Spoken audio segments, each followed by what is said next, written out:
Bienvenidos a esta nueva lección relacionada con los estados financieros. En este caso vamos a revisar el flujo de caja o el cash flow, que es uno de los estados financieros más importantes, quizá es la base para valorar empresas, para determinar cálculos, hacer cálculos para determinar si una empresa está infravalorada o no. Entonces el cash flow es el estado financiero que vamos a revisar.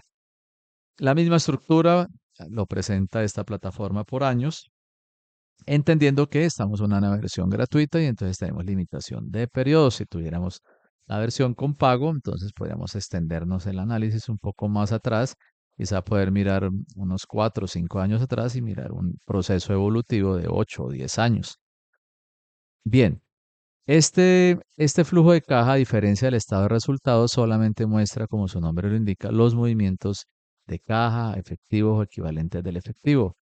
Voy a explicarme. En el estado de resultados yo puedo vender 100 millones, pero si el costo de venta fueron, vamos a suponer, costo y gasto 50 millones, tengo una utilidad neta, una utilidad operacional de 50 millones. En el cash flow solamente muestra los movimientos de efectivo.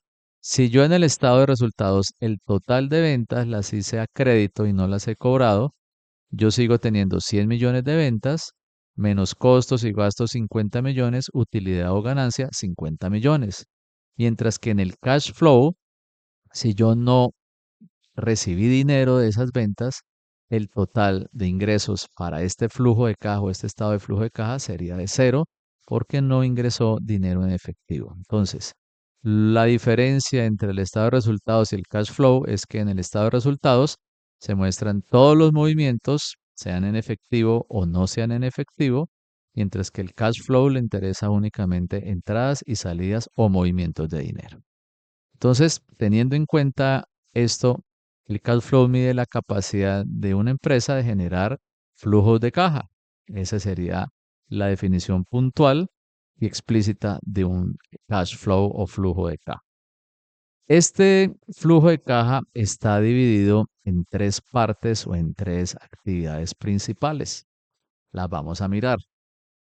Como nuestro interés es tener una visión global acerca de esos estados financieros, esta orientación está dirigida específicamente para aquellos usuarios o personas que desean ingresar al mundo de las inversiones, conocer la estructura financiera de una empresa, hacer un análisis financiero.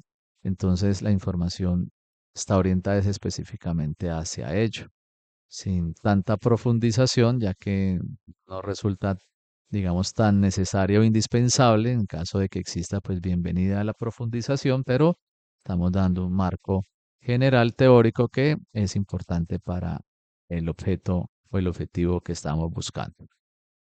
Entonces, encontramos que el estado de flujo de efectivo o flujo de caja se divide en tres secciones. Observen que aquí hay una primera sección que está resaltado en negrita, que es el operating cash flow o flujo de caja operacional. Después encontramos otra información que tiene que ver, toda esta información tiene que ver con flujo de caja de inversión o actividades de inversión. Y en la parte de abajo vamos a encontrar otra serie de información. Toda esta información tiene que ver con decisiones o flujo de caja de financiación o actividades de financiación. Observe que está dividido en tres. La primera parte, lo operacional, la segunda parte con decisiones de inversión y la última parte o tercera parte con flujos de o actividades de financiación. Entonces, la primera tiene que ver con la actividad principal de la empresa. Cuando estamos hablando de operating cash flow, es la capacidad que tiene la empresa de generar flujo de caja operacional, es decir, el flujo de caja directamente relacionado con la actividad principal de la empresa. Esta es quizá la principal actividad que deberíamos de analizar o mirar en una empresa, la capacidad que tiene la empresa de generar flujos de caja operativos. ¿Cómo se calcula? Se calcula de distintas formas. Hay dos métodos, el directo y el indirecto. En este caso, está partiendo de la utilidad neta. Observen que estamos partiendo de una información del estado de resultados. Si yo miro acá el fiscal year del 2025, el net income o utilidad neta de 2.230, vamos a irnos acá, 2025, miremos el net income, observen que es este 2.230, está partiendo, el punto de partida es la información del estado de resultados o lo que es el net income.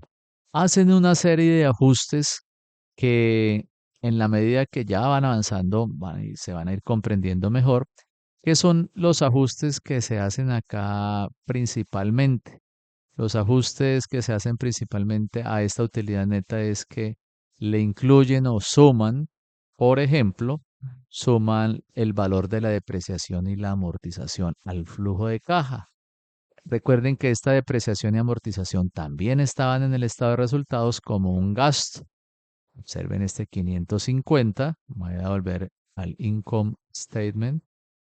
Y observen que aquí en depreciación y amortización para el 2025 encontramos este 550. ¿Qué significa esto? Que en el estado de resultados disminuye la ganancia, este gasto de depreciación, mientras que, por ejemplo, aquí en el flujo de caja, ese gasto de depreciación no afecta el flujo de caja porque sencillamente es un movimiento contable que lo veíamos por allá en el balance general. Vamos a mirar por acá, de esta propiedad planta de equipo neto. A esta propiedad planta de equipo neto pierde valor por su uso, por su obsolescencia, por el paso del tiempo. Van perdiendo valor los activos y a eso se le denomina un gasto por depreciación. Por eso, cuando encontramos aquí un activo que dice net property, que es propiedad planta de equipo neto, significa que al total que ha costado esa propiedad planta de equipo, le están descontando el gasto por depreciación que ocurre año tras año. Gasto, observe, gasto, cuando hablamos de gasto, pasamos ahora a estado de resultados. Observen que aquí aparecen los gastos de depreciación, pero eso es solamente un movimiento contable. Eso no significa que la empresa esté sacando dinero por la depreciación, sino simplemente está llevando un gasto para disminuir el valor de sus activos y que no implica salida de dinero. Por eso, al total de la utilidad neta se le están sumando, por ejemplo, los gastos de depreciación porque eso no afecta directamente el movimiento de efectivo. Después hacen otros ajustes que no es necesario, digamos, profundizar en ello. No nos interesa para efectos de nuestro curso de análisis. El que más nos interesa es este depreciación y amortización porque este sí lo vamos a utilizar bastante o se utiliza bastante en términos de valoración. Entonces, con estos ajustes se está llegando a un operating cash flow de 2.883. Observe que pasamos de 2.230 de utilidad neta, utilidad del estado de resultados, más las depreciaciones, amortizaciones y otros movimientos que no implican salidas de efectivo, o en el caso de algunos cambios de cuentas que sí requieren movimientos o ajustes de cuentas, principalmente de balance, que sí requiere movimientos o salidas de efectivo, llegamos al operating cash flow. Este es el que nos interesa principalmente porque este es el flujo de caja operativo que va generando la empresa y que es el que realmente puede establecer y determinar qué tan eficiente ha sido la empresa en generar flujos de caja. No utilidades, opciones que es distinto, sino flujos de caja. Entonces, observe la evolución que ha tenido de 2.400, pasamos a 2.883 en el año 2025. Ha tenido un leve crecimiento del flujo de caja. Pasamos a la segunda parte que es el operating cash flow, perdón, el investing cash flow, que son los movimientos en efectivo relacionados con actividades de inversión. Ya dejamos atrás las actividades de operación. Ahora nos concentramos en las actividades de inversión. Aquí la principal que deberíamos de tener en cuenta deberían ser el capital expenditure, que son los gastos de capital, también conocidos como CAPEX, que es el desembolso, la salida de efectivo que ha hecho la empresa para adquirir bienes de capital, es decir, activos de largo plazo. Recuerden que los activos de largo plazo los explicamos en el balance general. Voy a volverme aquí al balance, hoja de balance. Cuando miramos en el total de activos, los no corrientes, esta parte de aquí son los bienes de capital. Aquí es donde vamos a encontrar los bienes de capital. Pues en el flujo de caja o en el cash flow, lo que tiene que ver con movimientos de efectivo, salidas de efectivo en el caso de salidas, es decir, compra de bienes de capital, los encontramos acá con un signo negativo y eso se le denomina el capital expenditure, que también es conocido como el CAPEX, como las dos siglas, la CA y la EX, o el CAP y el EX, CAPEX. Entonces ya sabemos que la empresa periódicamente, casi que todas las empresas periódicamente destinan parte de sus flujos de caja o de efectivo para hacer inversiones de bienes de capital. A eso se le denominan los CAPEX. Y quizá la otra sección importante que encontramos aquí es la readquisición de acciones, que lo vamos a encontrar acá también cuando la empresa hace la recompra de acciones. Pero el gasto principal que nos interesa para efectos de valoración está concentrado principalmente acá en el CAPEX. O sea que aquí vamos a encontrar una serie de movimientos de inversión, por ejemplo, acá relacionados principalmente con compra de bienes de capital, pagos por adquisición de negocios, en este caso es este negocio, no de readquisición de acciones, en este caso hace inversiones, y en este caso el total de cash flow por actividades de inversión es lo que nos va sumando acá en cada uno de los periodos. Entonces, observen que ahí tenemos la segunda parte de este estado financiero. Entonces, ya tenemos la segunda parte o la segunda actividad.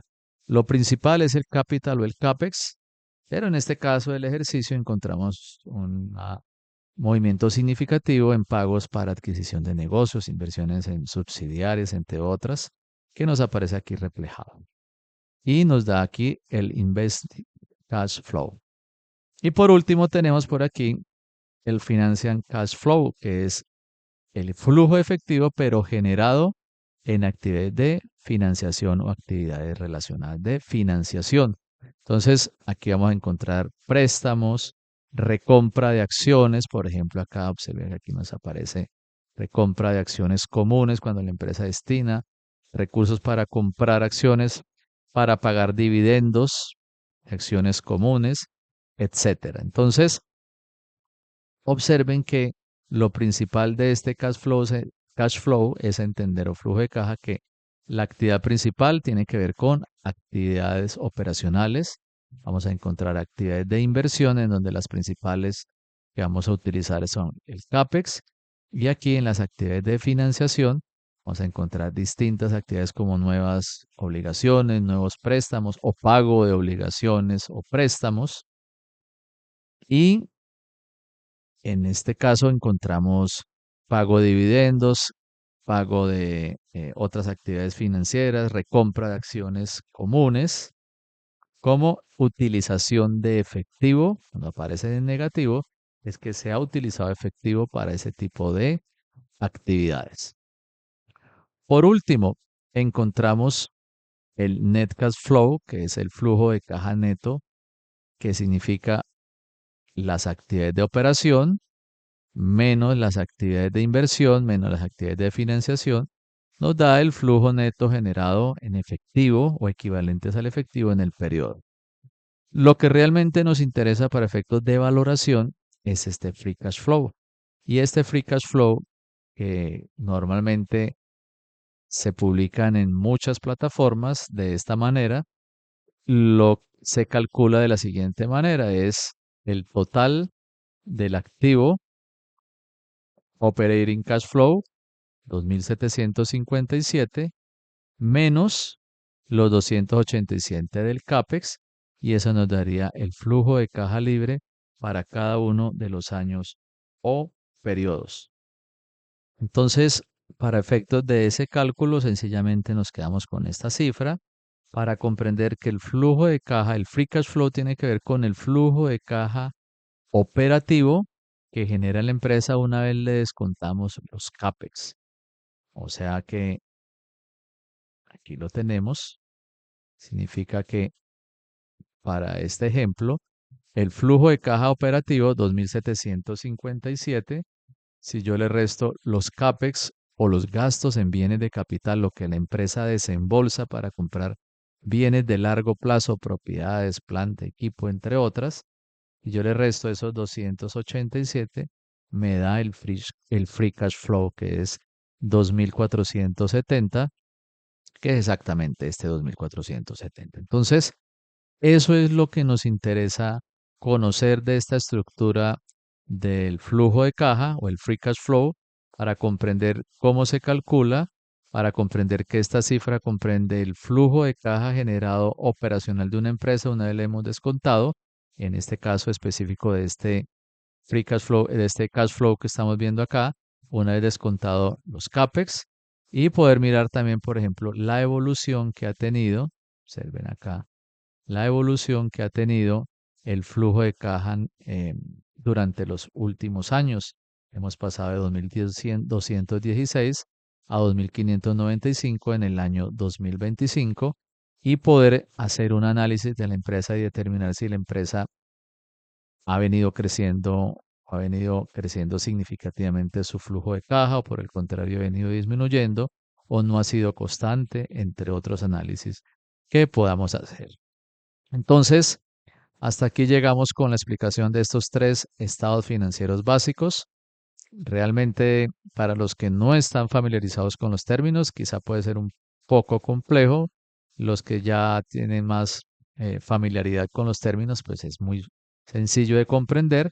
Y ya quizá lo que pudiera generar, digamos, un poco de menor comprensión, si se puede llamar de esa manera, es que todo esto está expresado es en inglés, pero pues tenemos que acostumbrarnos a los términos, a la terminología que realmente, pues en la medida que se va avanzando y nos vamos familiarizando con ello, vamos comprendiendo qué significa cada uno de ellos. Entonces, los tres estados financieros, a pesar de que se miden o están presentados de forma independiente, en conjunto es que se puede hacer el análisis de una empresa porque es información financiera de la misma empresa, solamente que se detalla de manera distinta. Para resumir, en el estado de resultados están las ventas menos los costos, menos los gastos, sin importar si se vende de contado, si se vende a crédito o si hay gastos que implican salidas o movimientos de efectivo. En el balance general es una fotografía de la empresa para determinar total de activos y ese total de activos cómo se financió, o por pasivos o con recursos propio o capital. Y el cash flow representa específicamente el movimiento de efectivo clasificado en tres categorías o actividades: actividad operacional, actividad de inversión y actividad de inversión. Pero los tres guardan relación, ya que este cash flow, por ejemplo, guarda relación con el movimiento de cash and equivalent o caja y equivalente de efectivo. Este cash flow casa directamente acá. El estado de resultados casa directamente determinando si la empresa genera o no genera utilidades, y si genera utilidades, entonces eso hace que la empresa aumente su patrimonio, es decir, aquí en esta cuenta de retained earnings, que es ganancias retenidas, las va aumentando en la medida que vaya generando utilidades. Entonces, los tres estados financieros se relacionan entre sí porque hacen parte de la misma empresa, solo que cada uno de ellos nos brinda información diferente. Bien, entonces espero que estas tres explicaciones hayan sido lo suficientemente amplias como para comprender lo que realmente nos interesa en estas lecciones, y es poder asociar, identificar los principales criterios que debemos de tener en cuenta de estos tres estados financieros para efectos de valoración, para efectos de determinar cálculos, valor intrínseco y poder valorar una empresa y determinar su viabilidad financiera.